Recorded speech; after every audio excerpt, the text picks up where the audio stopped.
অযোধ্যার রাম মন্দিরে প্রাণ প্রতিষ্ঠা উপলক্ষে বিহারা বাজারে এক শোভাযাত্রার আয়োজন করা হয়।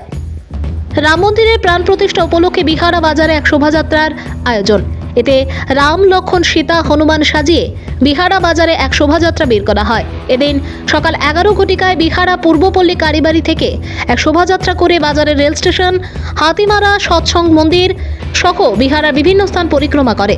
এতে উপস্থিত ছিলেন নিবাস দাস, মনোজিৎ গোস্বামী, রণেন্দু চক্রবর্তী, রাজ দাস, শিলা গোস্বামী, পাপিয়া দাস, নমিতা দাস সহ অন্যান্যরা। রূপকনাথের রিপোর্ট, আসাম প্রাইম নেটওয়ার্ক।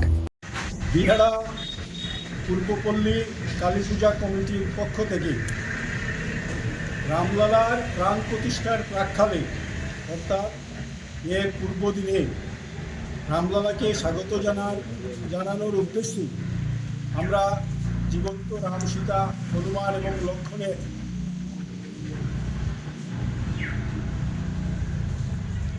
বেশ ধরে সেখানে বিহারা এবং তার পার্শ্ববর্তী অঞ্চলের সকল জনসাধারণের সহযোগিতায় এবং অন্যান্য সংগঠনের সহযোগিতায় আমরা এক শোভাযাত্রা আজকে বের করেছি এবং বিহারা বাজার, রেল স্টেশন এবং হাতিমারা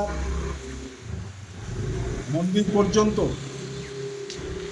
পথ অতিক্রম করে সবাইকে রামলালার সেই যে আগামীকালকে প্রাণ প্রতিষ্ঠা যে হবে তার বার্তা সবের কাছে পৌঁছে দিয়েছি এবং আমরা বিহারা বাজার